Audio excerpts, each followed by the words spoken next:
Okay. We're at 9:30, so we'll go ahead and proceed. Welcome to the January 16th, 2025 meeting of the Downtown Design Commission. My name is Justin Brannan, and I am chair of the commission. The agenda and documents are located at https://okc.primegov.com/public/portal. You would then select the Downtown Design Commission meeting and click on an agenda item, and the relevant documents will come up below the item. Please see the agenda for additional information regarding meeting procedures and the review process. If you're parked in the Sheridan Walker parking garage north of John Rex Elementary or in the Arts District parking garage south of City Hall, staff can provide a parking validation ticket to you. Keith, would please call roll? Brannan. Here. Oakland. Here. Flat. Here. Cerrera. Here. Schmidt. Rivercorn. Thank you. Item number 2 on the agenda, approval of minutes. If we have any questions or comments on those minutes, I'll move to approve the minutes. perfect.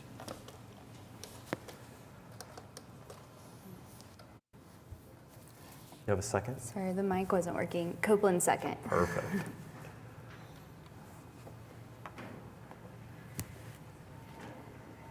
Okay, Thank you. motion passes. Thank you. Item number 3, cases withdrawn. We have none. Item number 4, continuance requests. Laura? We have one, and as indicated on the short staff report, this is the last one, so you will be voting on this next month. Okay. And has the applicant reached out to staff, or has there been any kind of communication there? They previously provided something, but it was not what you asked for. And I said, that's not what you asked for. Yeah. Because you wanted the structural engineers weigh in on certain things. Sure.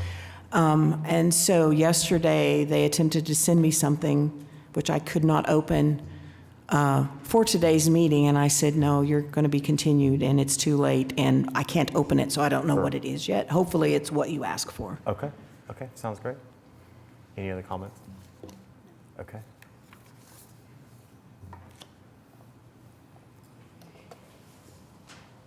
I'll make a motion to continue this item until the February 20th meeting. Copeland second.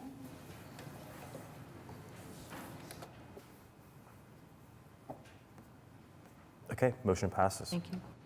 Okay, item number 5, consent docket, we have none.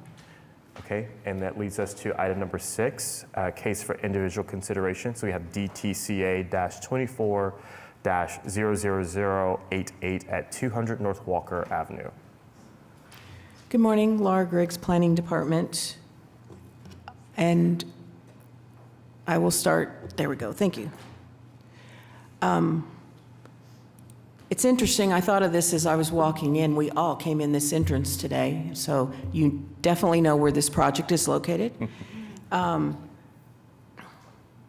The front of City Hall. And so this project is for the south entrance, which has been the main access into the building since COVID.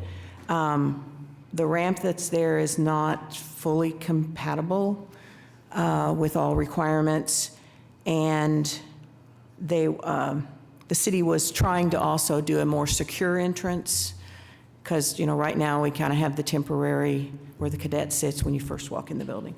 So this is the area of the addition. I want to thank the architect and the public works staff for responding to our comments and redesigning what they were proposing in our effort to minimize the impact on the building. So they're leaving the lights that are there, and they're leaving those columns, although there'll be something in front of them. And you will see the top part of those lights, which is what I was trying to show with this. And that's the current view. And so this is looking eastward, and that's the area where the work it will be done. This is looking westward as though maybe you were driving the wrong way going down that road. And this is the area. And so they will be putting, the ramps will actually be where in the sidewalk area, there'll be steps. And obviously, Civic Center's across the street, and strangely enough, that is also on the agenda that we're going to talk about today. So, and across the street, we have the Arts Garage, the 100 Walker Building. So let me land by going back to this version. So I outlined all the work that they're doing, and there used to be bike racks here. They've already moved those, and that's part of this application. They're relocating those because they were in the way. There's obviously some landscaping that's going to have to come out. And then some of the curbing that's mentioned is, as you walk down, there's literally curbs if you look down, and that's what they're talking about, that they're going to be removing. So since the establishment of the Downtown Design District in 2007, there have been numerous CAs that have been processed both administratively and by, at that time, the Downtown Design Review Committee. And these were for sculptures, handrails, guardrails, accessible ramps, and there's a whole list of stuff that they did. Most recently was for the bus shelter that's going in on Walker, so obviously that doesn't impact the building itself. I included guidelines from both your handout as well as from the, my mind just did the Building Conservation and Rehabilitation Guidelines that we also use when we review things. And I included those in your handout. So I also attached the National Register nomination application because this building is on the National Register. That application in 2002 referenced the fact that in 2002, the original windows on the building were replaced, but they were replaced with windows that looked almost identical. So there was really no overall impact from changing out the windows, and that was due to energy efficiency need. So because of that, this building retains its overall integrity of location, design, setting, materials, workmanship, feeling, and association. And it's still distinctly recognizable as the historic Oklahoma City Municipal Building, which was constructed between 1936 and 1937. And it was placed on the National Register in 2007. Due to the purpose and function of the proposed addition, and due to the layout of the site with no true rear elevation, because there's a street around all facades, the proposed addition connects to a facade of the building that is fully visible, projecting out closer to the street, which could contribute to an addition being overly prominent or diminishing the integrity of a historic property. The scale and form of the proposed addition make it compatible with and secondary to the historic building. Obviously, it's not as tall, and it gives you a feeling of it being much smaller than the building. While it is fully visible its fully visible location on what would be considered a secondary facade, because I think everybody would agree that, let me go back, that the Walker facade would be, I look on that as the prominent facade. Probably the secondary prominent facade would be the east, the opposite direction. And then each end, which is a much narrower facade, to me are kind of secondary or thirdary or whatever you want to call it, fourth. For sure. The proposed addition's connection to the historic building is minimal, leaving the fabric of the historic building largely intact and the architectural character, form, and features almost fully visible, which is what we worked with the architect and public works staff on, and I think they did a really good job on being able to meet the needs of what this is for, but also be sensitive to the building. The applicant has indicated that a match for the stone of the historic building was not feasible, but they've selected a cladding material for the proposed addition that approximates the texture and color and that is compatible with the historic building. Other materials, including the copper roof material, are also consistent with the historic building. Details of the proposed addition are simplified and less ornate than the historic building, providing differentiation between the historic building and the new addition. While the addition will be fully visible, staff believes it achieves a design that is secondary to, yet compatible with, the historic municipal building through its scale, form, proportions, placement, method of connection, and choice of materials. And for that reason, staff is recommending approval of this application. The architect and Public Works staff is here. If you have any questions or, Okay. Is there any, do you have any questions of me? any questions for staff? Okay, no questions for staff? Okay, is the applicant here to speak on this? Just introduce yourself, Patrick.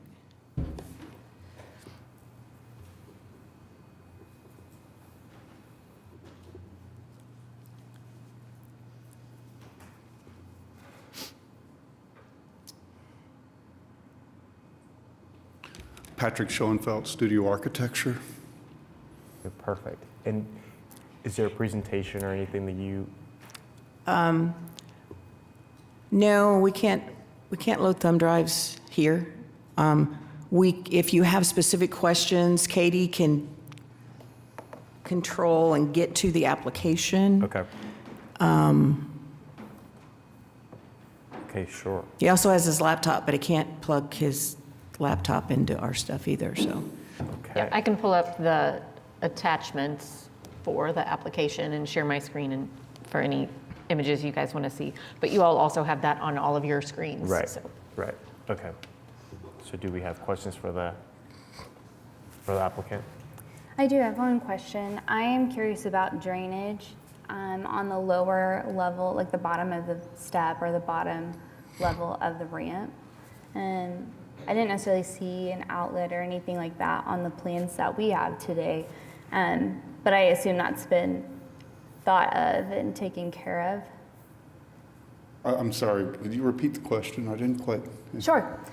I'm worried about water holding. The water Yeah, accumulation? yeah. Yeah, there's actually a subsurface drainage line there's actually right now, it'll be underneath the footprint. We're gonna move it out and capture that water, just like kind of what it does right now, but pull that.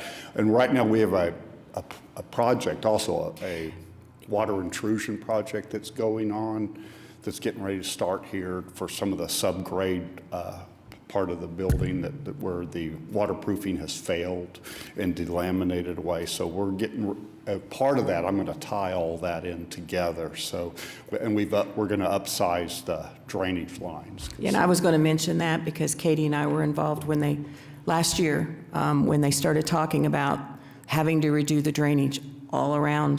So you're going to see a lot of work around there because they have to replace all of that because it's not functioning properly. Sure, yeah. I see the 10-inch storm drain that's going in the project space, but I didn't necessarily see an outlet in these plans for the water collection or Yeah, drain. To be connected. Yeah, we were going to have a new drainage inlet, that's pedestrian safe, right there, right in front of the main entry. The entry is going to be a wider entry too. It's going to be 2 3-foot doors to facilitate better people movement through there and thing there. So, and what we've done, as Ms. Griggs identified, was that the ramp now is going to run east and west along the facade there. So it will, we'll be able to handle the water a little bit better than right now, because right now it's just coming straight for the front doors. And this way we'll be able to handle that water a lot better. Okay, thank you. And my colleague pointed out the trench drain. Yeah, anytime you're doing something below grade, Yeah, thank you. Appreciate it. So where you have this drain located, it's right in the clear space that's in the door zone, the maximum no greater than 2% cross slope in any direction. How are you navigating getting down from basically the sill of the door? Yes.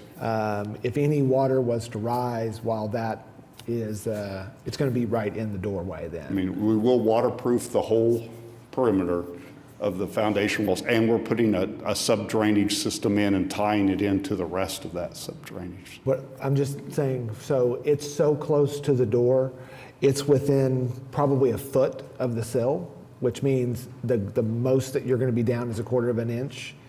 Yeah, any kind of, it's down in a low area, leaves, anything start to block drain, you're gonna have water that's gonna rise. I would just have your landscape architect, your civil engineer, make sure they've kind of belt and suspenders this particular element, or you're gonna have water under the threshold. Yeah, that's And going just to be. For what it's worth, I'm sorry.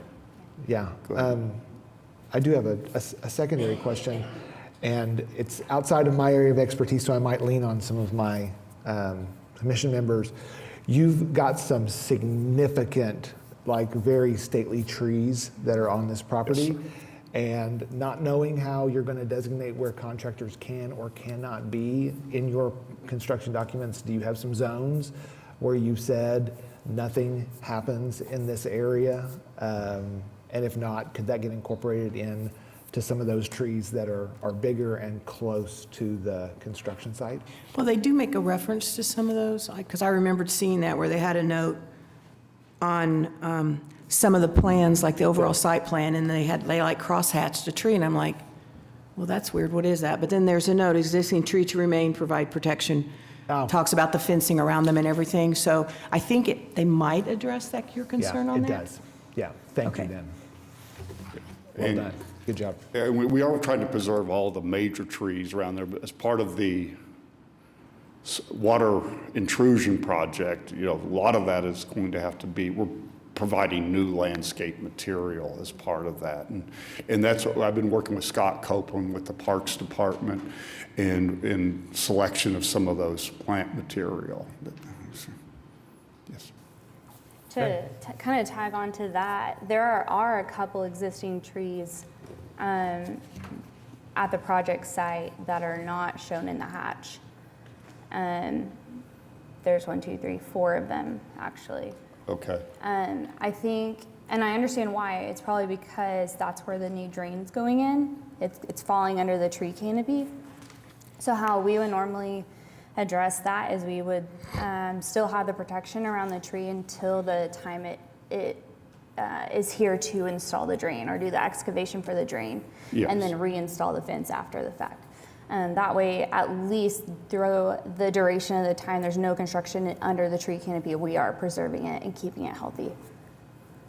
I'm having trouble with the acoustics in here, so. And I see the 4 trees you're talking about. You're talking about the 2 street trees, and then there's two trees, these 4 trees, and there's a note on all of those that says existing tree to remain. But what she was saying is they're not shown with the same protection as those big ones. Oh. And she was suggesting that you might want to Yeah, protect those the same way. Now, the street trees, it's my understanding the sidewalk immediately adjacent to that, you're not getting into that. No, we're not getting into that, no. So from that no. perspective, I don't think those 2 will need additional protection. The other 2 probably so.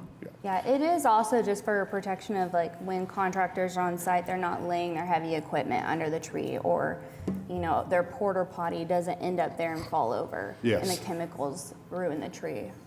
So that's why anything within the project site, I would recommend protecting. I understand. Yeah.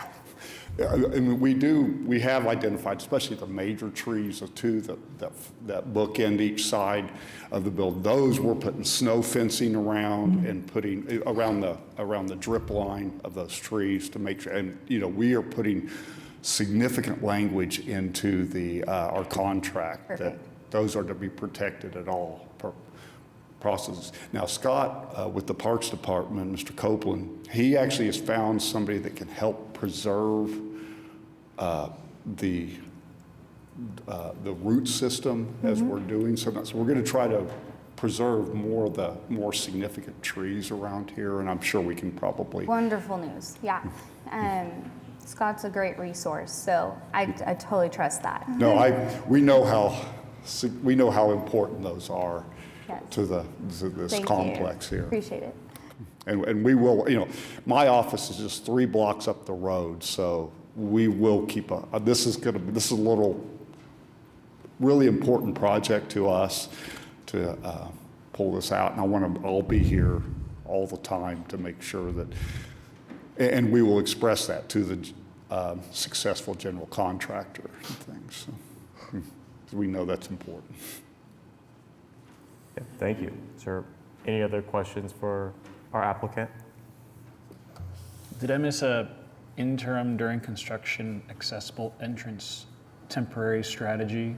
That I asked that question.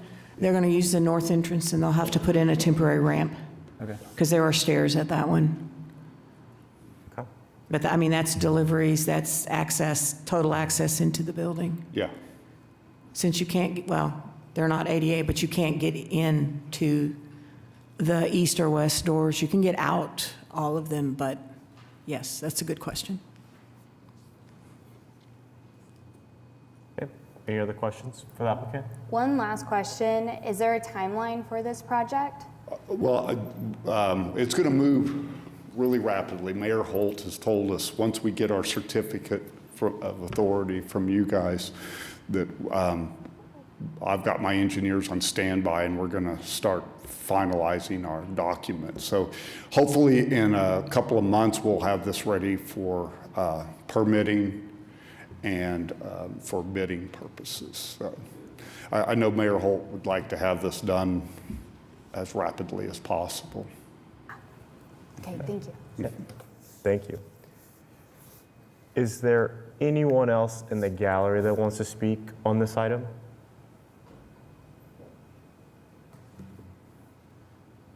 Okay, if not, I'll entertain a motion.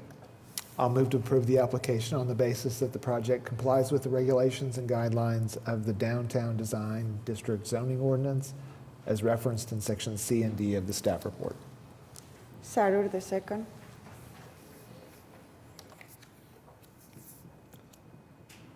Okay, that motion Thank you. passes. Thank you.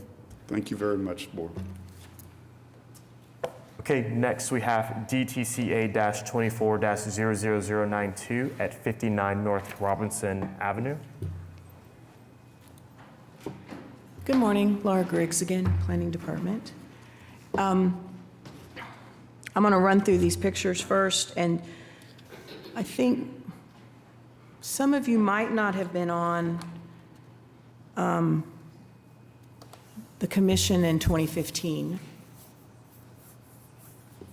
Yes, at least one of you wasn't on, I don't think, in 2015, the last time this came through when the current layout and improvements were done. So this is an interesting area, and if you work around here, you know how to get there, walk through Devon Parking Garage, if you're going over to Sweets and Eats or First National or whatever.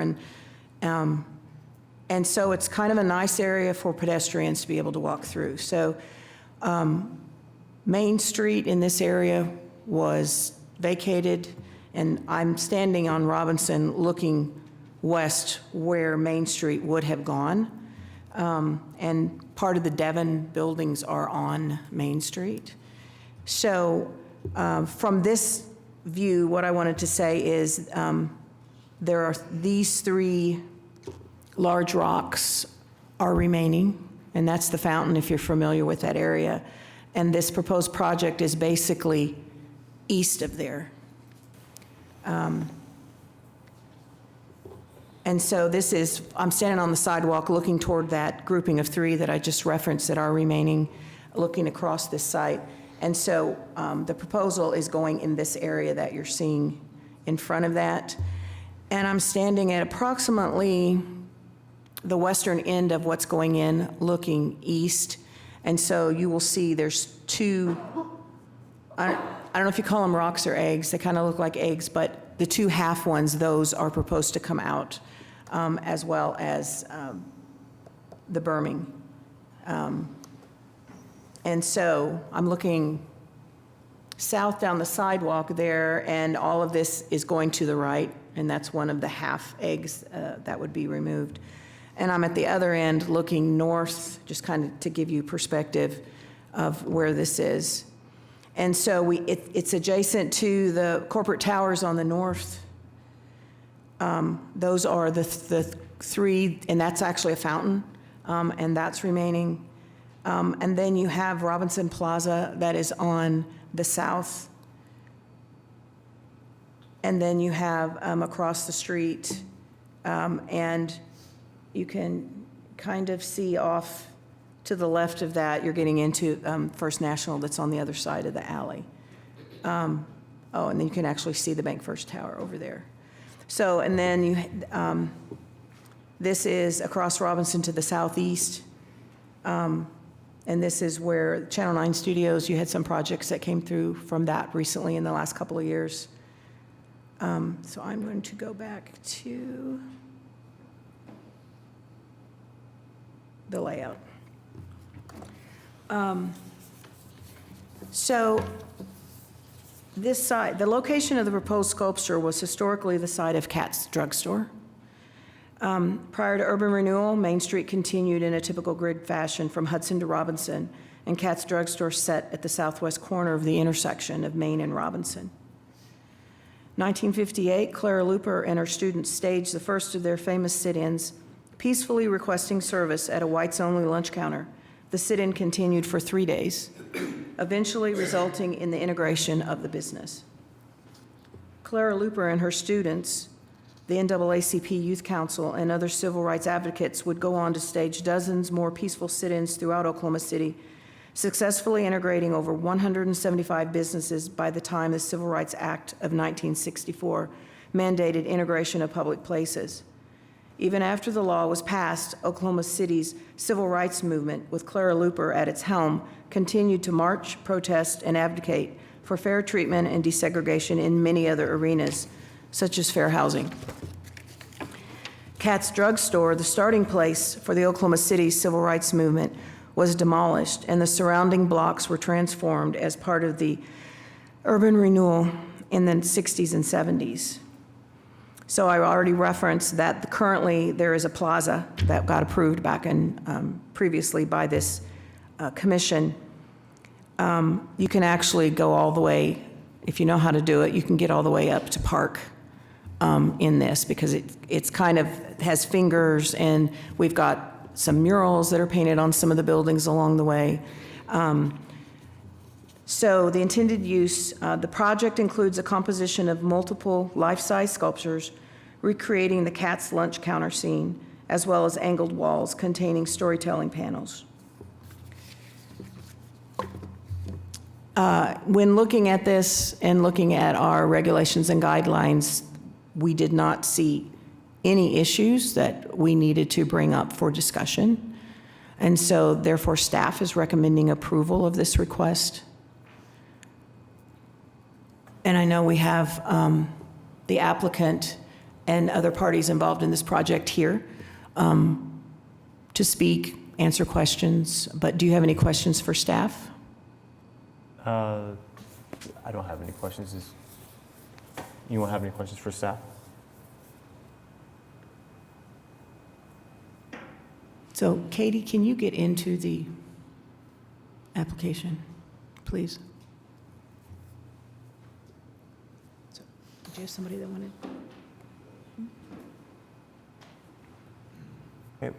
Yeah, is there someone who'd like to speak on this item? Okay, perfect. Paul LaFever, 522 Colcord, represent the applicant.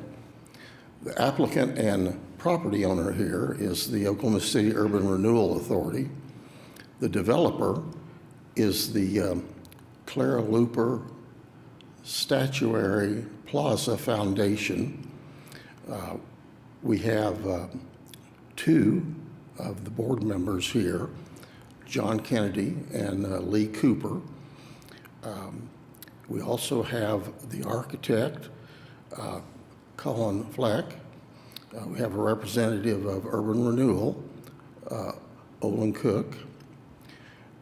And we have Marilyn Luper Hildreth, who is actually memorialized in one of the statues here. She was there with her mother. This is a wonderful opportunity for Oklahoma City. And I think this memorial has great value to the community as a whole. Now, if you have any questions of me, I'm available, but John Kennedy has a brief presentation to make, if that's acceptable. Perfect. All right. Laura, do you have that pulled up? Is that available for us to? The presentation? We don't have a presentation available. We just have the, what's in your packet as the attachments. Was this something you sent in, or was this just a verbal presentation he wanted to make? Pardon? Was this something that you sent in? Or was it, he's got a verbal presentation. Oh, okay. That's Okay. all- We're that's all we panicking, I'm have. like, oh no. I trust you all have the Bacchus Payne design plan. That was part of your package. Yes. And certainly available to discuss that. But John, if you would. Okay, perfect.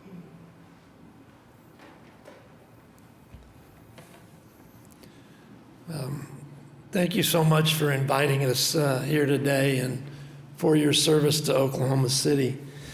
Oklahoma City is the location of at least two significant historic events. One is about the essential importance of nonviolence in making change.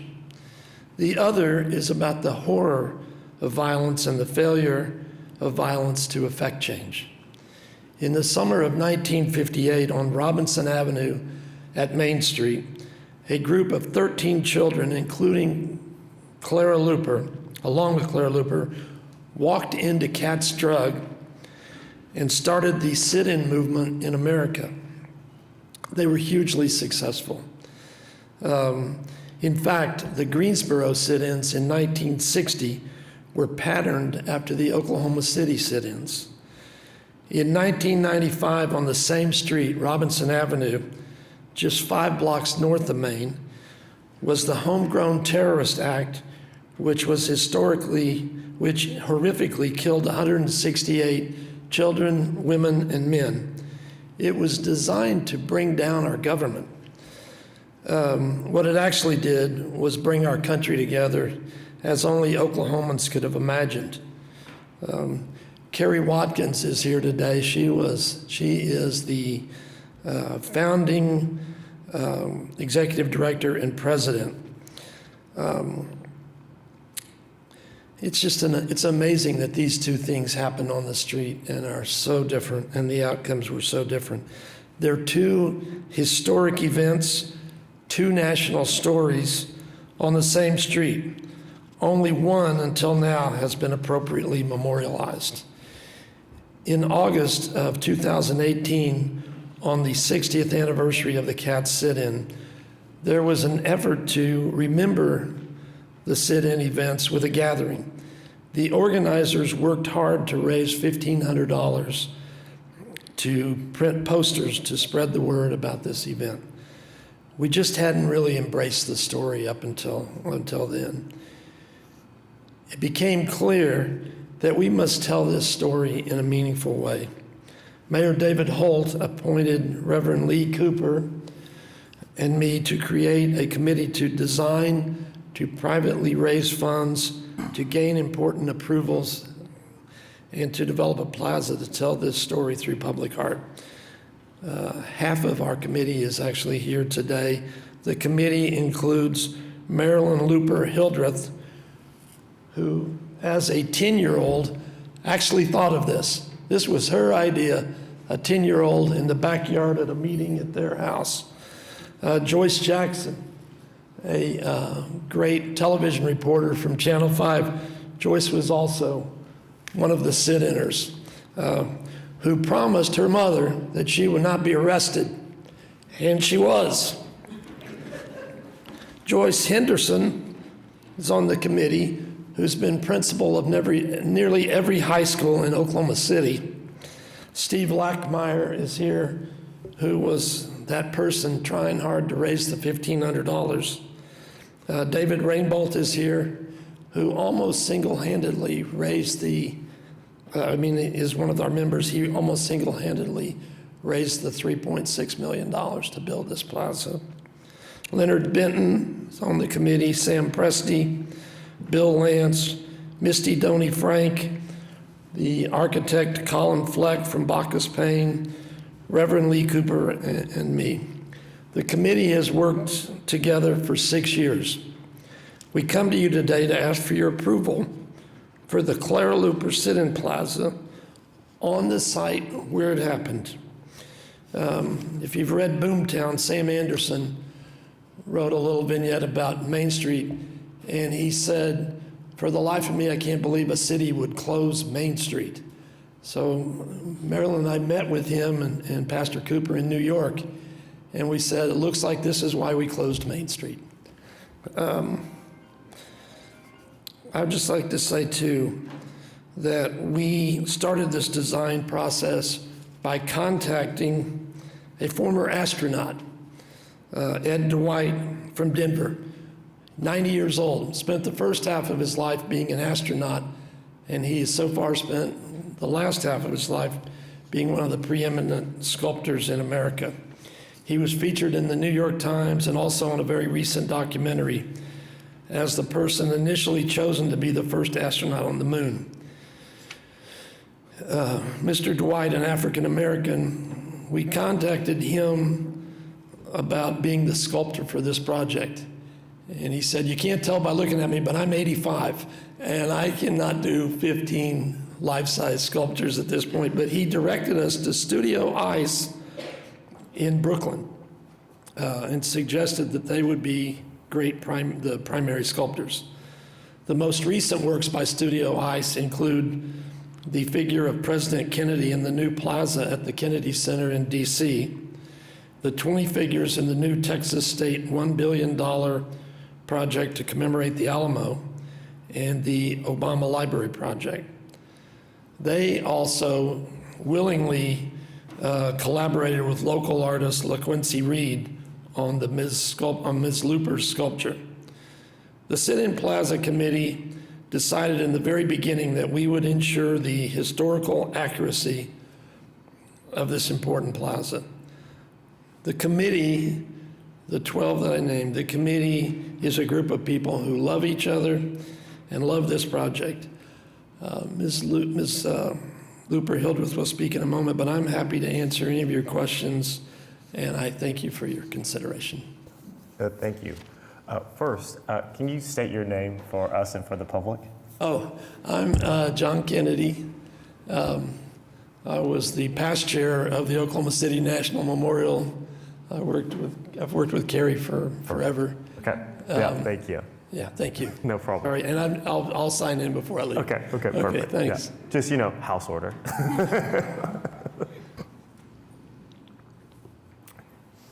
Any questions or comments so far? Okay. Okay, well, thank you very much. Absolutely. Marilyn? I think this is Marilyn Looper Hildreth, who hasn't changed a bit since she came up with this idea in 1958. I don't know about that. I don't think that's the reality. Thank you very much. I stand here this morning to thank you, and I'm representing not myself, not my mother, but the hundreds of young people that stood on the streets of Oklahoma City that said, no more will we sit and eat in the back of a Cat's drugstore. No longer will we eat out of a brown paper sack. No more. We're not going to take it. We had an opportunity to leave Oklahoma City to present Brother President, the story of Martin Luther King Jr. My mother wrote a play. She was a teacher at Dungy High School in Spencer, Oklahoma. And it taught nonviolence. It taught love. It taught us how to turn the other cheek when people would spit on you, talk about you, falsely accuse you. We learned those lessons as children. We went to New York City and put on a play. And then we put on a play. We put it on. And for the first time in our lives, we had an opportunity to go into a restaurant and sit down and eat like anybody else. Oh, you don't understand what I'm talking about. We had a chance to drink a Coke and to eat a hamburger. It might not mean anything to you, but for a person and for a people that never had that opportunity, I stand here today to represent. We gave up our Saturday mornings here in Oklahoma City. We didn't get a chance to look at cartoons and Mighty Mouse, all that stuff the kids do. But instead, we gave it up because we knew that somebody had to do it, and that if we could change the course of American history, America would be a safe place for democracy. And that's what we tried to do. And you wonder why Oklahoma City never made the newspapers like other cities with dogs and water holes and stuff put on their kids. And I want to tell you why. It's because the good people in Oklahoma City decided that that wouldn't happen here. That's what happened. We worked together to make sure that Oklahoma City would be a safe place. So we have representatives of the city in us, and we all been to jail. That are here today, and I am really honored and thrilled to be a freedom fighter. I said we didn't have the violence like other cities had, but people spat on us, they kicked us. Oh, yes, I had a monkey thrown on me. And as a child, I could never understand how a person could hate me and dislike me only because of the color of my skin that I had nothing to do with. God made me, and I was taught that God don't make no job. So when you talk about the city and Plaza, you talk about people that, I call it the have-nots, have not any money. If they had opened the doors and let us eat. We didn't have the money probably to eat, but we tried. And as history will record, I'm so glad that we sat down here in Oklahoma City, because when we sat down here, young people throughout this whole country stood up and said, no more.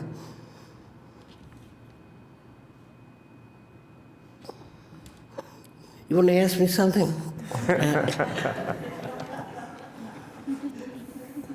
I don't think I have any questions or any other questions here. No? Thank you for being here today.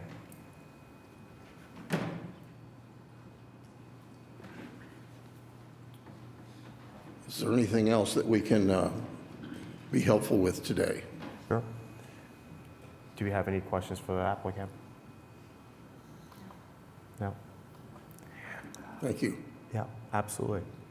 I'm excited to see this. Is there anyone that talked specifically about the design with you today? Were you wanting, like, the architect? The architect is here. Collins? Colin Flagg, Yeah. from Bacchus Paint. Yeah, And- perfect. well, and- Yeah, I would just love just to hear through the hardscape, just talk me through, talk the committee through. This is Colin Yeah, Flagg. perfect. You're going to make me follow Marilyn. I know, I'm so sorry. So, Can you just introduce yourself? yes, my name's Colin Fleck. I'm an architect with Box Payne. I'll sign in here in just a second as well. There was one overarching goal for the design of the sit-in plaza, and that was for the sculpture to be the star of the show. And so although it's a bit of a stark contrast to some of the landscape design around that's there now, we felt like it really showed off the quality, the detail, the beauty of the sculpture. And so we wanted to keep it really simple. We were looking to provide landscape, hardscape, signage and storytelling, lighting and security. So those were the main charges from the committee to try and incorporate those things in an elegant way. And so the design is relatively simple. We've got limestone pavers and limestone walls that conceal the storytelling components around the corner, so that from the front vantage point, I don't know if we have that view, but Well, Katie can get Katie can do it. So from the front vantage point, you get more of a canvas for the storytelling to be concealed around the side panels and for the sculpture to really be the star of the show. So that's what the committee was after, and that is what we think we have provided with the design. And I'd be happy to take questions from you all about specifics if you have them. And you said the storytelling is on the vertical pavers, is that what you said? Yeah, there's a view of that, Katie, in there.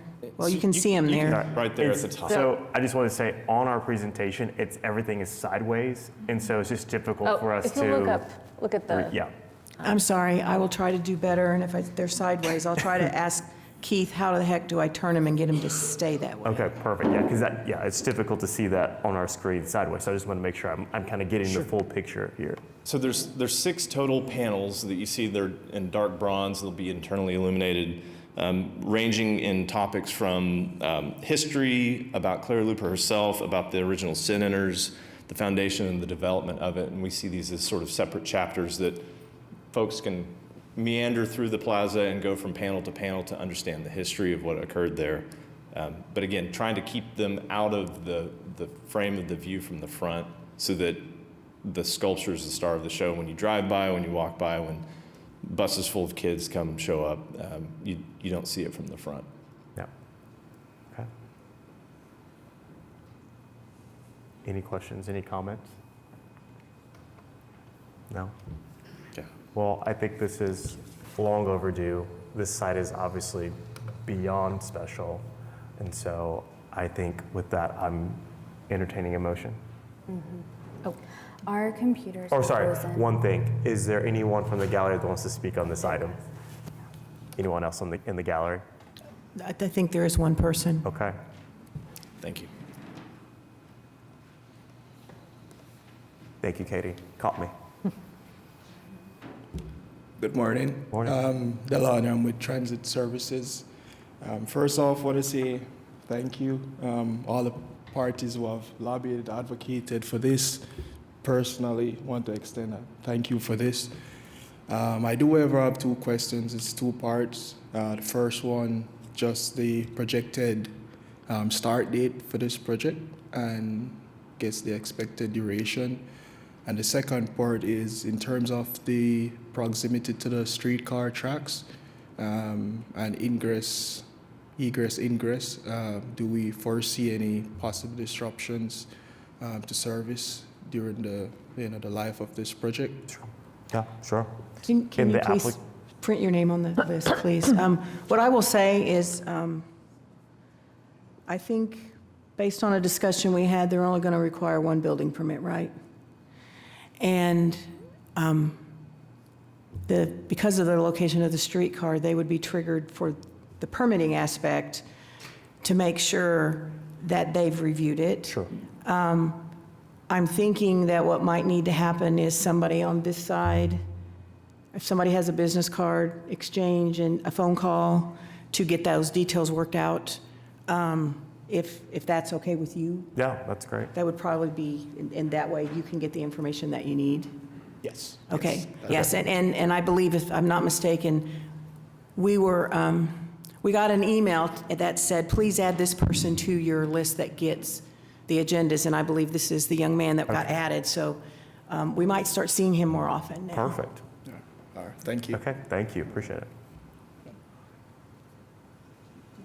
Okay. Is there anyone else in the gallery that wants to speak on this? You can go ahead and walk up there. I've left something very important out. I told you we were committed to the historical authenticity. Marilyn Luper Hildreth she worked on every one of these to ensure the accuracy.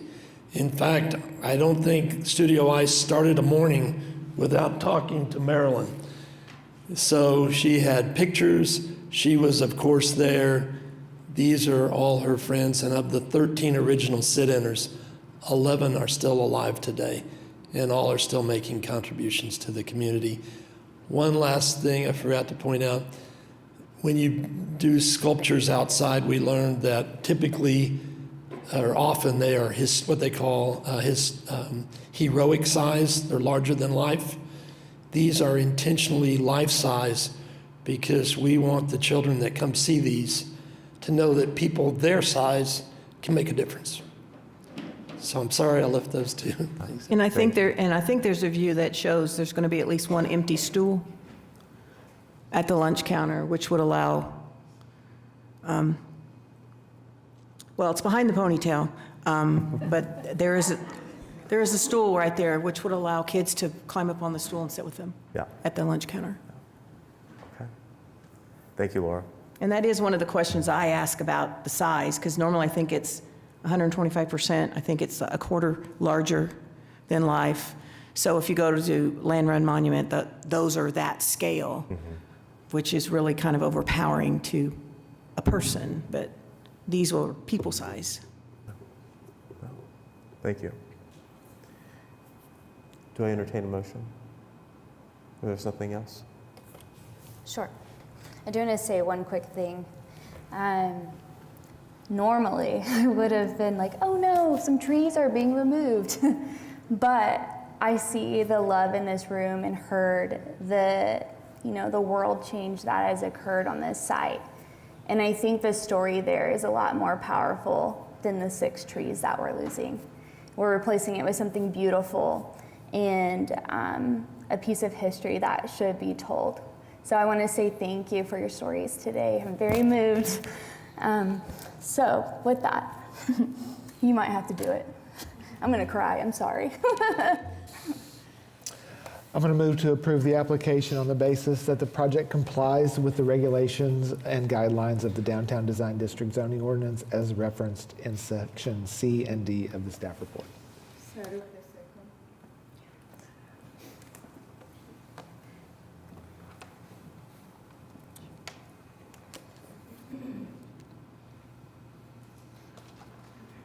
While they're voting, I'll just say that this is so exciting to see, and having grown up here in Oklahoma City and not having learned this history as a kid, it's really exciting that we as a city are communicating this history now and are celebrating this. And I would love if there's an opportunity for this to be presented to the Arts Commission, to the Historic Preservation Commission, not that it needs their review or their approval, but just to tell the story more and bring awareness to this plaza that's coming and celebrate that. Would love to work with you guys to get this in front of those other groups as well, because I think they'd really appreciate the work and the love that has gone into this. And this passed by a vote of Yes, 5 this to motion- 0? yeah. Yeah, Motion passes. okay. Thank you. Thank you. Somehow I got logged out of that. Thank you very much. Thank you. Okay, well, because we might want to pause in case, or people can stay because we have more items on the agenda. Sure, Do you yeah. do you need to log back in? Yep, I'm good. We're good. Okay, gotcha. Okay.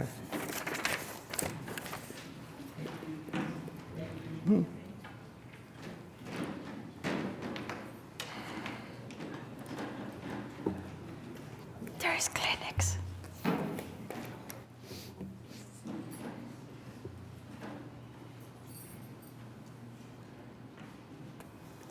Okay, next we have DTCA-24-00093 at 3 Northeast 6th Street. Laura Griggs again, Planning Department. It's been a while since we've had any signage on the railroad overpass, bridge, underpass, however you want to term it, where you have the railroad tracks going over the road. We're lucky enough, and this commission is lucky enough to have seen what this looked like when it was an at-grade track, because we got that with the adjacent Stowe's project when they provided historic photos, because this corner right here is Stowe's. And so we've seen those pictures, and it's really kind of cool, I think. And so that's the Stowe's building there on the right. And so what this plan is for is there'll be a sign that says Oklahoma City where the green is. They're going to be painting different colors on the underpass. There's one slight change that just occurred this week. The description talks install color changing LED striping. It's going to not be color changing. It's just going to be regular LED striping. And so I just wanted to make that change while I was discussing it. And then in the underpass, on the sides, on the insides of the structural, they're going to have signage, which is "Be the Light." And so signs in the right-of-way require a variance. And so both of these fall into that category. And so just history, 1931 is when they built this, so it changed from an at-grade crossing to an overpass. And I've actually walked on it. That's wide enough for them to drive a vehicle down it and not get on the track. And I probably shouldn't have been up there, but it's a great place to take pictures from. And so I was up there walking when we were working on the Stowe's project, and I see one of the commissioners nodding his head because I'm sure he's been up there too for that same project. So this is similar to, we've done some for Bricktown as well as for Deep Deuce. Both of those also needed variances, and they've been a while ago.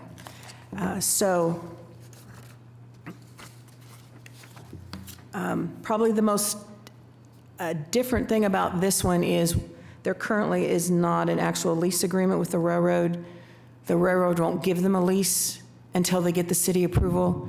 So they ended up in a chicken and the egg situation, and we got really creative and came up with a way that we got correspondence from the railroad allowing them to go forward with DOKC coming forward with this because it was kind of stalled.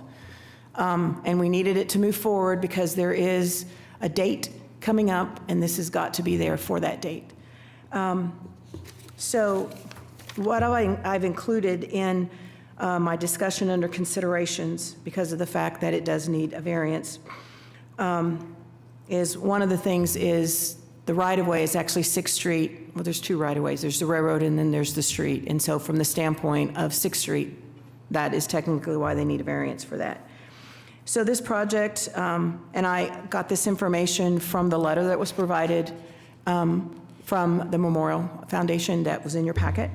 The overall project includes a partnership between the Oklahoma City National Memorial and the city to resurface 6th Street from Walnut to Walker. And that is a good thing. If you've ever driven that, it's very much needed. In addition, the memorial is collaborating with the Downtown Oklahoma City Partnership on enhanced signage and a lighting and paint installation designed to create a sense of arrival as one enters downtown from the east. The information provided with the application states for nearly 30 years, visitors traveling north and south on I-235 have exited 6th Street to witness the very best of Oklahoma City. In 2023 alone, over 503,000 people were directed to use the 6th Street exit if approaching from the north, or the Harrison Avenue exit if coming from the southeast or west to visit the Oklahoma City National Memorial and Museum. And because this is a regulation prohibiting signs in the right-of-way, they need a variance. And staff is supporting this. What they're proposing is not going to hinder traffic, cause any issues at all with traffic, and will actually make this a much better situation. When I was out taking these pictures, I was in the middle of the street anyway, and I walked it, and it was very cold that day and windy. And it was kind of dark, and it's going to totally change the feel of that when they get all that done. So you have two motions that you're needing to do. One would be, if you so choose, to approve it with the condition that the applicant obtains a variance from the Board of Adjustment from the prohibition of signs in the right-of-way. And then the second one would be to provide a recommendation of approval to the Board of Adjustment for a variance from the prohibition of signs in the right-of-way. And if I'm not mistaken, this is on the Board of Adjustment agenda for, I think it's the February 6th meeting. Okay. Any questions for Laura? And we have several people representing the application here. Perfect. Any questions for staff? Nope, perfect. Is the applicant here to speak on this?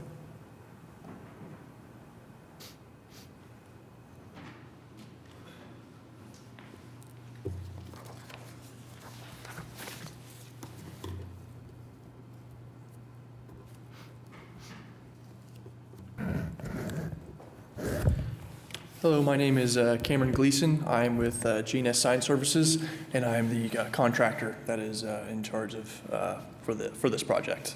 And here to answer any questions for you guys. Thank you. Any questions for the applicant? Laura noted that you're changing from RGB on your neon sign to only white. What color temperature is the white? We have to go back to our manufacturers, but it's daylight white, so it's going to be it's going to be between 4,000 and 6,000 K. Any concern with? It's pretty blue, and I think probably the lighting that's under the bridge is probably warmer, and I think daylight white for a sign that will be lit at night might feel strangely cold. I think my bigger consideration is the difference between 4 and 6 is vast, and 6 would be way off in blue, and 4 is probably the cap of daylight. Yeah, 4,000 is getting into the daylight white. Is it at all tunable, or is it going to be fixed? Like the color, once it'll be fixed. It'll be a static white, yeah. And the one thing I would mention is, it doesn't look like it from the outside, but there actually is a building adjacent to this that the people live in it, that own it. So that is on the southeast corner. And they live, I think, on the upper 2 floors. 6 is going to drastically change the color of the adjacent material that you're trying to represent and those tones along the way. I think that it needs to be dialed into a specific color, and one that is, I don't know what the appropriate, I would assume 3,500 Kelvin, but I don't. I would need somebody to give me a little bit of advice, maybe someone who deals with that daily, to say this would be the appropriate color temperature for that. Yeah, in comparison to the existing lights that are under I'm sure they're very warm. I haven't been out there at night per se, but considering and looking how old the lights are, I assume they're probably a halogen, so they're probably pretty warm yellow. But you also consider the bridge will be painted entirely, and most of it was going to be yellow, so that white might kind of actually offset a little bit of the color of that 4,000 K.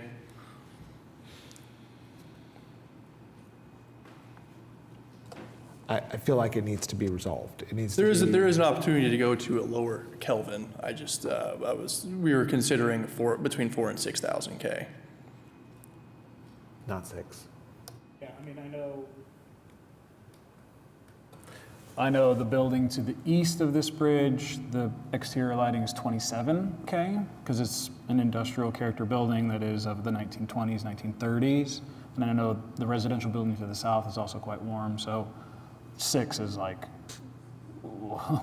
way too blue. I would love it to be 35 or warm. One of the beautiful things about the memorial is how warm the light is in the memorial, and I think it's a cozy, inviting warmth, and I think everyone has fallen in love with cold blue LEDs, and it's not necessarily a thing that people want to be in. This room right now is 3,000, so I would say 3,500 max. That's fine. Feel better. We can just include that. And I see some people nodding behind you that agree. So I think we could probably add that condition. Yeah, that's fine. Okay, so you're specifically referring to the Color, LED temperature, striping on the ceiling, that lighting? I'm referencing the color temperature of the LED in the sign. Oh, in the Oklahoma City sign? Yeah. Okay, gotcha. I think that needs to be color temperature of any component of this design, whether it's any lighting element, that it's consistently 3,500 across the board. Okay, you said 3,500? Yes. You said 40? Okay, 3,500. 35, that's fine. And 3,500? Kelvin. Thank you, I didn't know what to put after that. Any other questions for the applicant? Sorry, I'd say Like one a more. max, right? Max Yes. 3,500. Max. Yeah. I'd say one more thing, which is I super appreciate changing from RGB to white. I think, especially knowing that we have a sign overlay district surrounding the memorial against color changing LED lights, I think as a neighbor to say, if we're going to represent ourselves outside of that community, we want to also be a static, warm white light. So I appreciate that kind of olive branch that has been extended. Yeah, I think the color change will make it more timeless as well. I think this is an exciting project. I'm excited to see it go in. No, this would be awesome. Okay, so what you guys were just talking about is adding a condition. There's currently one, and then you would add a B, which would be the Oklahoma City sign and the strip lighting be a maximum of 3,500 Kelvin. Is that what, does that? Yeah, that's what I've heard. Okay, and that totally makes sense to you, Cameron? Yeah, that Okay, makes, good. yeah. Okay, perfect. Any other questions for the applicant? Sorry, I have one more. This is super exciting, and I love that this whole thing is going on, because 6th Street has historically been the connection into Oklahoma City, and it has been beat up, and there's some great development that has happened there. And I love that the memorial has reached out beyond their exact footprint and reaching back into the community. So I think like this is an amazing use of like placemaking and making a beautiful thing. So I just wanted to say that. I came across very like, oh, I hate the color temperature, but I'm a massive No, yeah, I hear you entirely. I get it, for sure. Well said. Okay, is there anyone else from the gallery that wants to speak on this item? Okay, do I entertain a motion? And making sure that we have that be I'll move to included. approve the application on the basis that the project complies with the regulations and guidelines of the Downtown Design District Zoning Ordinance as referenced in section C and D of the staff report, with the condition that A, the applicant obtains a variance from the Board of Adjustment from the prohibition of signs in the right-of-way, and B, that the sign and the strip lighting and all lighting I think we need to clarify the Oklahoma City sign, because Be the Light is also a sign, right. but it's not lit. So I would just suggest, and because that leaves nothing, just so, the Oklahoma City sign The Oklahoma City sign, the strip lighting. and strip lighting. Mhm. And including but not limited to the Oklahoma City sign and strip lighting is all a maximum temperature of 3,500 Kelvin, Okay. as stated. I'll second. Okay, perfect.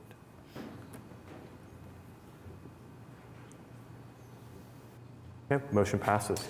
Thank you. There's a second I portion. will move to provide a recommendation of approval to the Board of Adjustments for a variance from the prohibition of signs in the right-of-way. Second again. Motion passes. Okay, thank you guys, appreciate it. And the only other thing I'd add is, because I just had an application come in, it just got approved. In a couple of weeks, you're going to see a really cool super graphic going up about the marathon. So watch for it. I'm not going to tell you where it's going to go, but watch for it because it looks really cool. Okay. Okay, perfect. Next, we have DTCA-24-00092 at 41 West Park Place. 9-4. Okay, Says what did I four- do? Says 41 here, but No, 9-4. Okay, what number's wrong? Is it 00094? oh, what did I say? I'm sorry. Oh, you said 92. 00094 at 41 West Park Place, sorry. Yes, okay, no problem. Thank you, Laura Griggs, Planning Department. It's been a while since we had any of the temporary art come in at Campbell Art Park. And the last one is actually still there, if you haven't seen it yet. So you can see it in that area. So this particular block, so the park is actually 3 blocks. When they do these art installations, they're in the middle, and it lends itself really well to that. And it's across the street from the Contemporary. So none of the trees will be impacted. So that's the current installation that's still there. Well, it was a couple of weeks ago. And so we have, office buildings. And so I wanted to show you this one because now this is the old car dealership, and it's now fully leased, and I'm so excited because it's taken me a while to get to that point. But the building looks so different than it did previously. And then the Tesla went in where the Volvo dealership was. So we're getting buildings filled up. And then this is catty corner from that location. And then you have the Contemporary, which I always like to photograph. But so this installation, and if I mispronounce it, Noose, thank you so much. Noose for Oklahoma Autumn by Edgar Heepa Bird. And Katie, do you mind jumping to that? Thanks. So it will have 2 half-court basketball courts there, and it will actually have the goals. I mean, you can go and you can play basketball. It'll have a scoreboard up.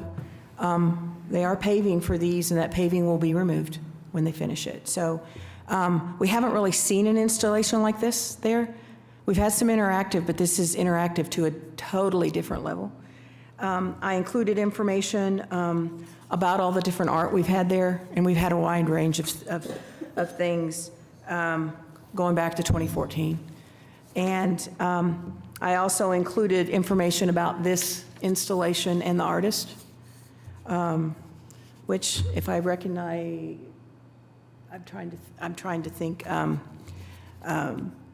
If you Google them, a lot of information comes up, and it was pretty fascinating. But he has a statement about these, this line. I think of it as a line of artwork that he's working on. And this went to the Arts Commission December 16th, and they recommended it to the Downtown Design Commission, as well as Development Services for any permitting that they might have to get.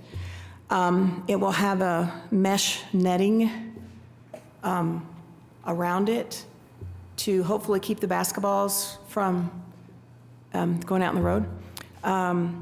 And staff had no issues with this. Even though it's a temporary installation, your approval is still the normal. So it's good for 2 years. The last time when we did one here, we did the original one, and then they were going to change it out. When they came in to change it out, we just revised that one with the new one and revised it again for another one. So that afforded them the opportunity so that they didn't have to continue to pay the application fees to change the artwork out, which is kind of exciting. But if you have any questions. Yeah, any questions for staff? What is the height of the fence? We talked about that, and it's 8 feet tall, if I'm not mistaken, because we had a whole, it was taller than that to start with, and I'm like, 8 foot tall. So they did change it down to 8 feet. Was the mesh material included in the packet, the type of mesh? No. I think that it should be brought before you. Yeah, they described what they were using, which to me looks like I think of it as the golf driving range stuff. The batting cage mesh things, but I can ask them to send me a pic. I would think it could be approved administratively by staff, but I could also see some things that would come that may be surprises if you had not seen it previously. Well, we had a whole discussion about fencing and what is allowed and what isn't allowed. And so the mesh, we don't really specifically address versus some other stuff that we totally prohibit on street frontages. And so we had that discussion so I could make sure what they were using. Okay. I just think it needs to be included in your packet. Sure. Any other questions for staff? Okay, would the applicant like to speak on this item? Is the applicant here?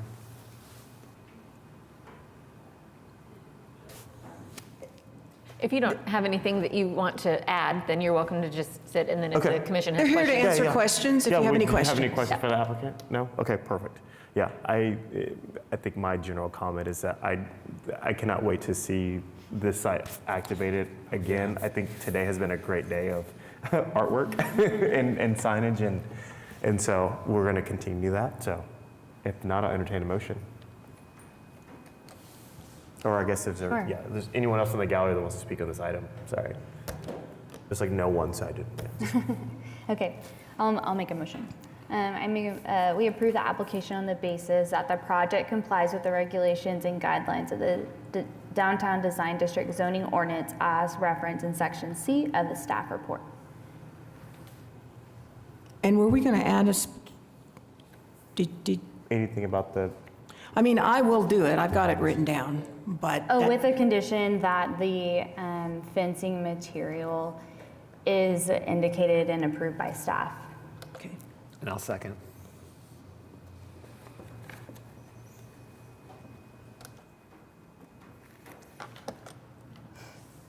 Thank Motion. you. motion passes.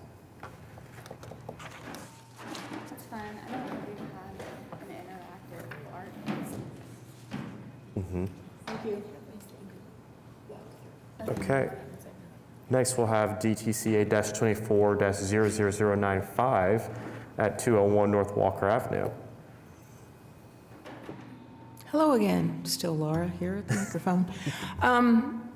This is a request for Civic Center and Bicentennial Park. It involves both of them. And so what I'll point out here is where the blue stars are, those are the two existing, and we had a discussion, I believe they're operating at an EMD level 2 because they just scroll when they're on. They look like 7s. Those are the existing signs that they're removing. And then the red stars are currently, they're double sets of big poles, and I have pictures of those, you'll see it. And that is where they're proposing to put the 4 32-foot tall, 260 square foot EMD signs. So you might drive by them and not even realize that they're there, but these are the poles, and they have been there for a while. Sometimes when you go by, they actually have banners on them announcing some of their shows that are coming up.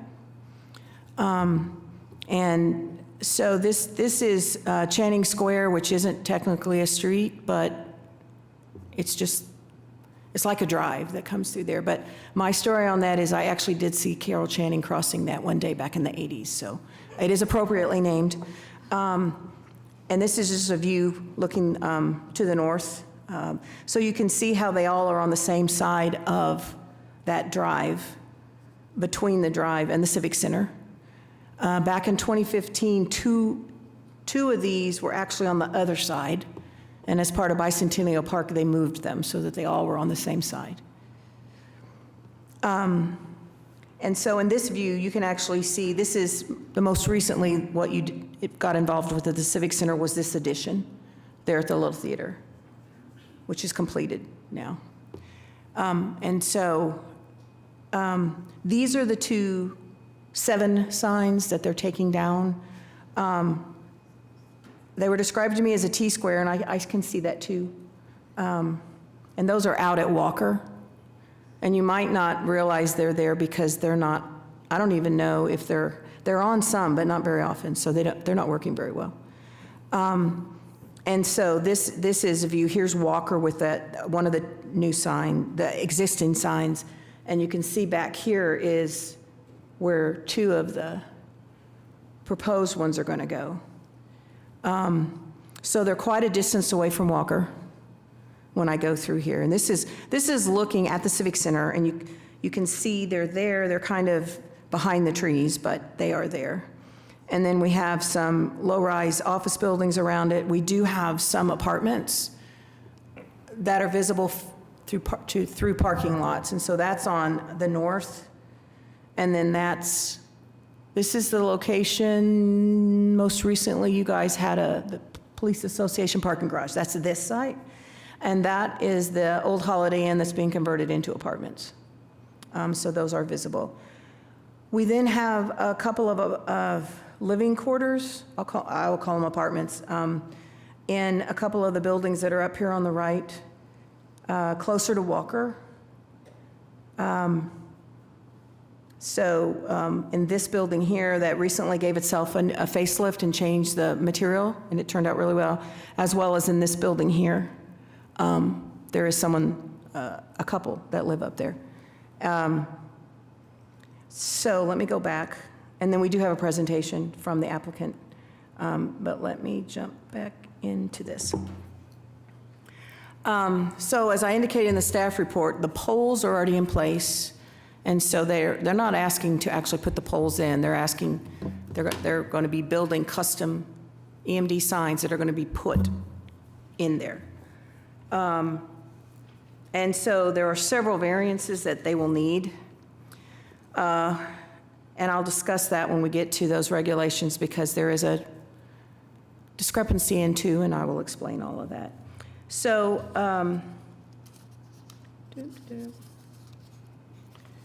they have indicated that their intended use is to provide comprehensive event information and announcement visible from various viewpoints.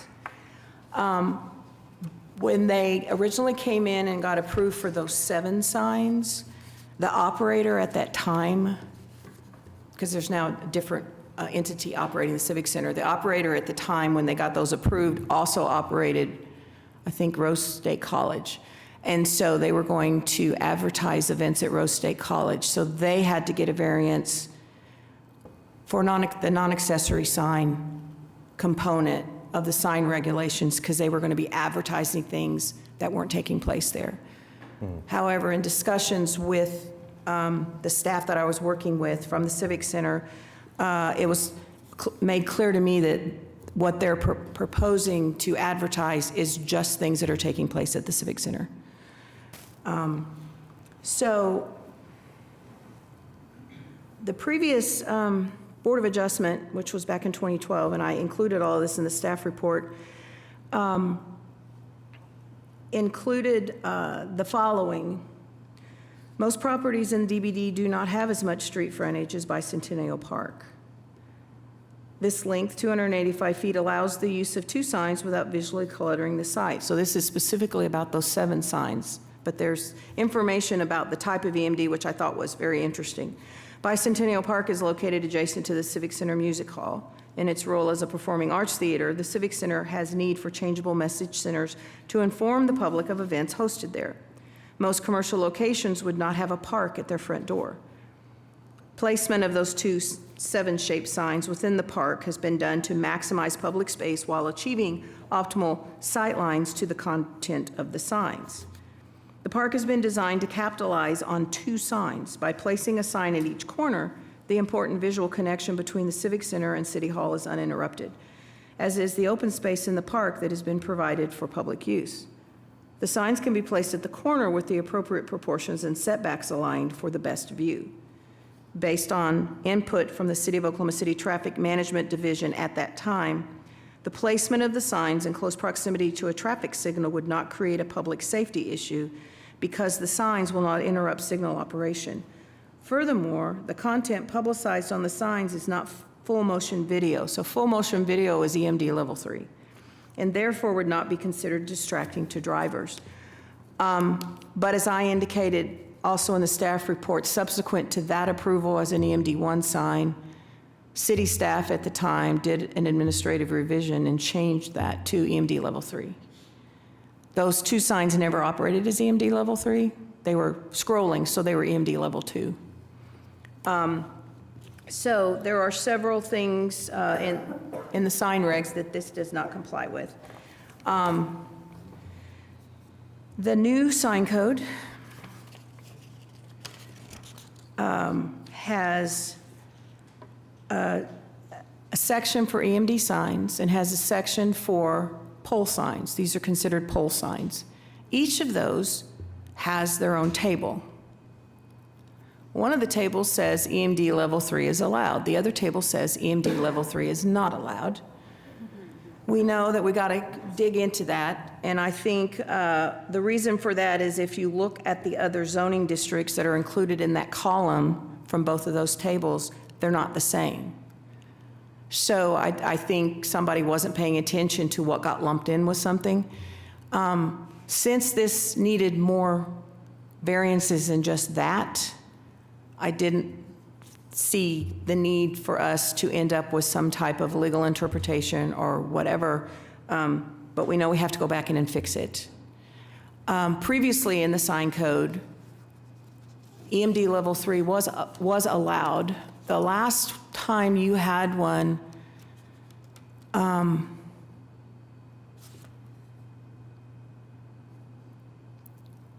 you approved Channel 9, but only moving it around. It had already gotten all its approval when it was on the other side. There was an EMD sign up for a church up on Robinson, and they wanted EMD level 3, and you guys gave them a 2. But that had apartments up the street. And currently, there is no setback requirement from EMD level 3 signs or EMD signs at all in DBD. There are some setbacks from residential in DTD1 and DTD2, so there is a distinction between those. So the other thing to point out as well is that we now have the street typology that determines the height and the size. All of the streets in the downtown design district have the same classification downtown. Pole signs are allowed to be 11 foot tall, and they're allowed to be 70 square feet. So that compares to the request. I'll have to look at my math. So they're requesting a 274% increase in size per sign. The 70 square foot that is currently allowed is per sign. They are allowed one of those signs for every 200 feet. And Bicentennial Park and the Civic Center, that's all one huge block. And they could have a lot of signs. So 4 is not an issue at all. And they also are looking at a, let's see, 274% increase on the size, 255% increase on the height. There's also a limit on how much of a sign can be an EMD, and I thought that was kind of interesting. As worded, right now, only 50% of a sign can be an EMD. So that's assuming all signs, if you have an EMD sign, it's part of another sign. But that regulation is in there, so I have included that one. The one thing I should point out is that per the new sign codes, hours of operation are 6 a.m. to 10 p.m. And that's written into the regulations. So they can be functioning from 6 a.m. to 10 p.m. and then they have to be off. So I obviously included 2 options, each end of the spectrum, but you also have all the middle too, because you can make revisions, all of that kind of stuff. So I didn't want you to think that these are the only 2 options. So one would be that you approve it with the condition they get a variance from all those variances. And the other, you do have the option to deny. We do have several representatives, including their attorney, for the application. The city does own the building, but it is operated by the Civic Center Foundation, and this request is coming from the Civic Center Foundation. Okay. Do you have any questions for staff? So when you're talking about 274% increase in area and so many more in height, that is from above the ordinance, not greater than the current pole structure? No, correct. I'm just saying, The the sign current is- ordinance allows this. This is what they're asking The- for. The sign will be the same size as the sign was previously.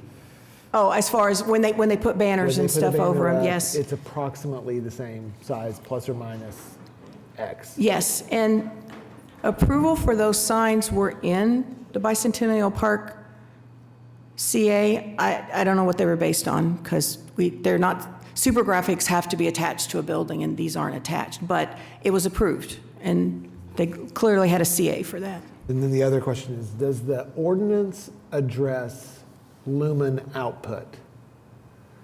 I have seen some signs that have, when they come online, they are floodlights, and then there's an outcry, and then they will be scaled back to something that is appropriate. So I'm curious, is there an ordinance? And I'm sure that there is an ordinance. There is an ordinance that David Box 525 Northwest 11th Street. There is an ordinance that covers knit level and what time of night it has to be turned down. So the answer is yes, the ordinance covers that. And we don't seek variances to that. Well, this one actually has when it has to be turned off. Yeah. That is not one of the portions we're seeking a variance from. At sunset, whenever, if this is at the illuminance needed that it can be seen at noon on bright day, then at 8 p.m., if it is sitting at that level, it's going to be something greater than, it turns down. This, I think, is this, as long as this is, someone is aware of what is appropriate and they are doing it. So it has photocell so that it senses, and it can also be manually altered to ensure that what you're talking about is not a problem. But there's no backnet that would be telling somebody that no one's looking at this daily. Well, my father will. Because he lives right there. I did not say, but I'm like, that's where he lives. I yield my time. And So I wanted to ask you a question. You said there's a knit level? the ordinance used to have a knit level. Not Now, anymore. the current sign code, despite best efforts by planning and the municipal counselor's office, is complicated at best to read. So there are a host of things that need to be fixed. I think Mr. Barker's office is aware of that. So one of which is identified here by Laura, and the direct contradiction that it is allowed and also it's not allowed. So we're happy to work with staff to find our way. We know what we want. We're happy to, at some point, go to the Board of Adjustment and get whatever variances may be necessary depending on what the sign code does or doesn't say. As someone who deals with municipal ordinances and the sign code almost daily, I have no idea what it says. But we're confident that when we submit for permitting, we're going to figure it out. There is something in here that talks about illumination, but under the EMD sign, non-residential, residential, and there's distances, but then there's a section that talks about there's no setback in DVDs. So that's why I said there isn't any of those anymore. The other question I'm unclear on, because I don't quite understand the new sign code yet, is does the sign code say what can and cannot be on the EMD level 3 signs? Okay, except for distinguishing between on-premise and off-premise, accessory, non-accessory, whatever terminology we're doing, other than determining that, we're content neutral. Which I think is what I was trying to bring up, which is a little bit disappointing as someone who works in Bricktown. I think some EMD signs were approved there under the guise of, we're going to advertise this event at this club, and you can come to it on July 7th. And it has turned into, they never do that, and it's just Budweiser or Bob Moore Ford or whatever, and it's literally just a billboard. And so I know that probably we're not in the authority having jurisdiction to say what the content can or cannot be, and I know there's do-gooders today, but I think to the attorneys that are still looking at this, I would love for content to be not regulated, but like, I would like to clearly say, hey, this is a sign designed to say, come look at Hamilton on July 3rd. Not for 1 second it says, come look at Hamilton July 3rd, and for 25 seconds it says, sponsored by Budweiser. So that is part of the on-premise, off-premise. The challenge is when it's a physical sign that someone creates, we see what the sign's going to say, and that's the sign that goes up. When it's an EMD sign, they can change that whenever they want, and once that's done, we're dependent upon someone reporting it, code enforcement going out, et cetera, to enforce that and say that's not the sign you were permitted to have up. yeah, now in this It case, is what a I will tell challenge. you is they gave me a copy of an agreement they're working on. And that agreement would result in only stuff at the Civic Center being on those signs.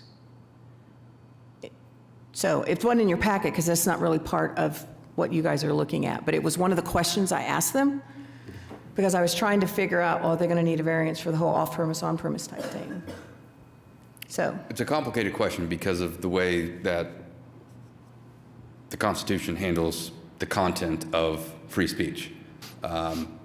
Cases were working their way through the U.S. Supreme Court on it at the time that Oklahoma City was modifying the new sign ordinance. In fact, I think the U.S. Supreme Court handed down a ruling the week before it was set to go to City Council that required a complete rework of the sign ordinance itself. So, but our intent is to advertise things that are occurring within the Civic Center. If staff wouldn't mind, I'd like to real briefly kind of go through this. So one of the limitations that the Civic Center has at the moment is I'll drive or whatever's easiest. I don't want to have to dictate. Oh, you want to drive? Yeah. So one of the issues that they currently have is they really don't have the ability to advertise for upcoming events. And when you have the premier performing arts center in certainly the city, if not the state, that's an important element, is being able to project what it is you're going to be doing. If you think about I keep calling it Chesapeake, the Paycom Center, perhaps the largest EMD sign that we have within the state, it is active in its display of upcoming events. So if you were driving around there at any time, you would not only see perhaps who the Thunder were playing that night or next, but you'd also see concerts that were coming up and other events that were going to happen there. And so currently, when you have these poles that have to have a vinyl install, what that means is, one, it takes weeks to order and then get installed. They are massively expensive, each ranging from $12,000 to $15,000. And then, based upon the weather pattern that we live in Oklahoma, what they report to me is there has not been a single time when, during the pendency of an event, that all of the signs remained on the pole. In fact, the Hamilton sign was completely removed and was found somewhere blocks away because of a wind event. As a person who used to office in that red building right there, I can attest that it was common that during the pendency of a show, you would see pieces of the sign flapping in the wind. So not only is it a problem from the cost standpoint and the ability to keep it on the pole standpoint, but it's also very limited in its ability to convey a message. You can only convey the message for the sign or for the event that's going on right there. What we're hoping to get approved from this body and ultimately the Board of Adjustment is an EMD sign that I think is more in keeping with what you'd expect to see at Performing Arts Center, where we can convey messages of not only what's going on now, but also messages for upcoming events so that the traveling public and those that are walking around Bicentennial Park will be apprised of what those events are and be able to buy tickets. Additionally, with the Arts Festival going on in the park and oftentimes in the spring with inclement weather, it also perhaps has the opportunity to provide for public service announcements when perhaps the festival will be closed or there's some sort of weather event. So, in short, the Civic Center is significantly limited with the current poles. I think the opportunity that is provided, though, is there, to Mr. Blatt's question, there's really no change in what will be there, just the type of message that will be there. The existing structures will remain, and although the size may be slightly different because of the cabinet required to install it on the pole, from the traveling public, when you look at it, it will be the same size on the same poles that were there. So they're very excited about this opportunity. They think it's the next step in what they need to further all the wonderful things that are happening at the Civic Center. We very much would like option one as outlined in the staff report. So we are happy to answer any questions, and I do want Elizabeth Gray, who is the CEO of the Civic Center Foundation, just to speak real briefly. Hi there, thank you, Elizabeth. As David said, I'm Elizabeth Gray. I'm CEO of the Civic Center Foundation. The foundation took over full management and operation of the Civic Center Music Hall in 2018 from the City of Oklahoma City Parks and Rec Department. And since then, it has really been our core mission to not only improve the quality of the events happening in there, but really to support the resident user groups that call the Civic Center Music Hall home. So that includes the Oklahoma City Ballet, the Oklahoma City Philharmonic, Canterbury Voices, Lyric Theater, Painted Sky Opera. All of those organizations are nonprofit arts organizations. And as you all know, that is a difficult position to be in, just in the world we live in today with the competition for donation dollars and fundraising and everything. And so they have very limited budgets, and it is our hope that by installing these, the 7 signs that Laura has referred to several times, those are wholly inadequate for today's technology and graphics that those companies spend a lot of money coming up with, and for their limited advertising that they can do. So this is a way to showcase their art, and EMD Level 3 is really the only way to showcase what we do at the Civic Center, which is performing arts. It is movement, it is music, it is orchestras, and although these will not have sound, but that's why people go to orchestras, is not only for the sound, but the beauty that happens on the stage.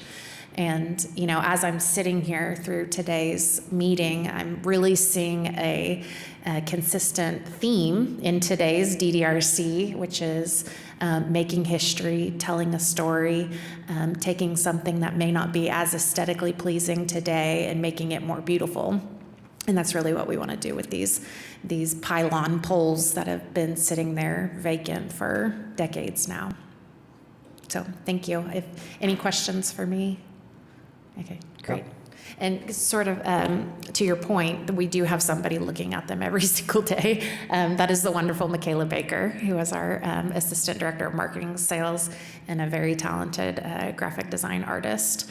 And so these are her babies, and I can promise you that they will be monitored every day very closely. Thank you. Thank you.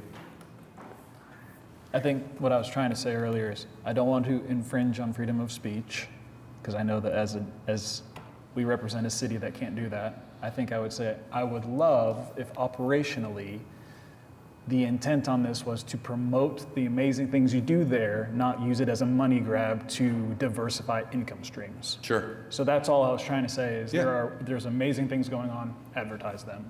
Yeah.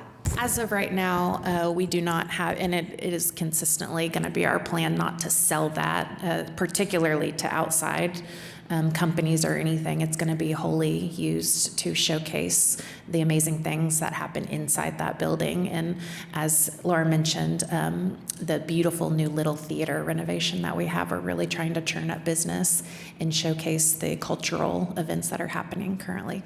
Thank you. So what I would say is if at some point they decide they want to allow outside people to be able to use those, they would have to come back through, because that requires a variance. Any other questions?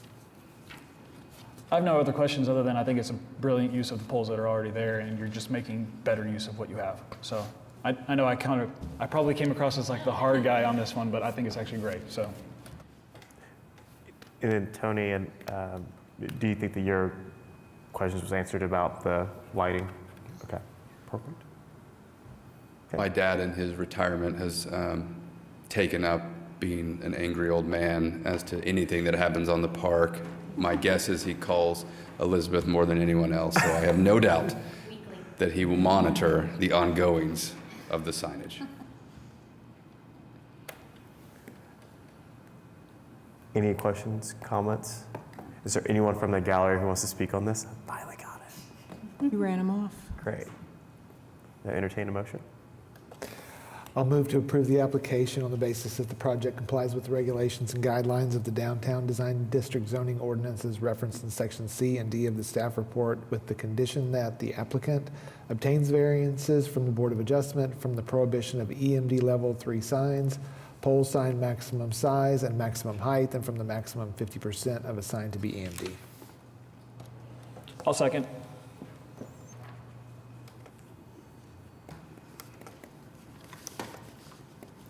Let me get back to my computer screen.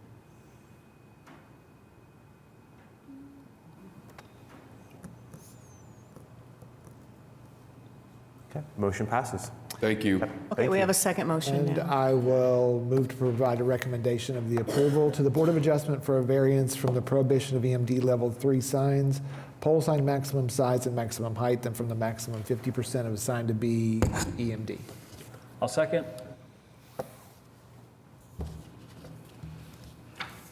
And motion passes. Thank you. Thank you. Thank you. Okay, next, item number 7, we have other business. There are none. Item number 8, communication.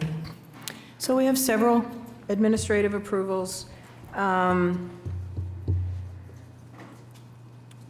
We have another new house being built down on this one's on Southwest 14th Street, because we've had 6 new ones built down on Southwest 13th Street. There's an open house on 2 of them this evening from 5 to 7, you might know about. And those 2 are both on the market for just over $1 million. So you might go check them out. And we've got a piece of an alley being put in that I brought up last time, and that's the builder that's having the open house tonight. He's the one putting in the alley because they have rear entry garages. Let's see. Just some minor things. If anybody has any questions, you can ask. We had to reissue the approval for the truck yard for the signs because their CA expired before they pulled their sign permits. So, but if they're not open yet, they should be open soon down there, I think. And that will morph into, we do have a meeting next month. Obviously, we have one item that was continued. We do not have any new members, so I thank all 5 of you for showing up. And your continued hanging in there and your service for this commission. Has there been any other bodies or committees or that have had new members appointed Well, as recently? far as new members, I don't know. There's been some reappointments, but as far as the committee commission consolidation impacted Urban Design Commission and you guys. Mm-hmm. And we have not had any new people appointed for either of those. I keep an eye on council agendas for those. There have been appointments to other bodies, but not, as far as I'm aware, not to any that are staffed by planning department. Okay. So like the library trust. Sure. Those kinds of things. Sure. But yeah, none of ours so Okay. far. And so I really sure we're not thank left out. Tony for continuing to serve on both because he doesn't have to anymore. No. Thank Except you. he does, forever. Yeah.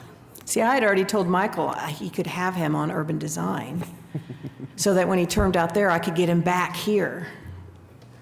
There's a method to my madness Yeah. because he's going to term out here soon, too. Here. Okay. Any comments from commission members? Okay. The next regular meeting, commission meeting, is Thursday, February 20th, 2025. New applications were to be submitted to staff by 4 p.m. on Tuesday, January 14th, 2025. Revisions and information on continued projects are to be submitted by Tuesday, January 21st, 2025. And we are adjourned.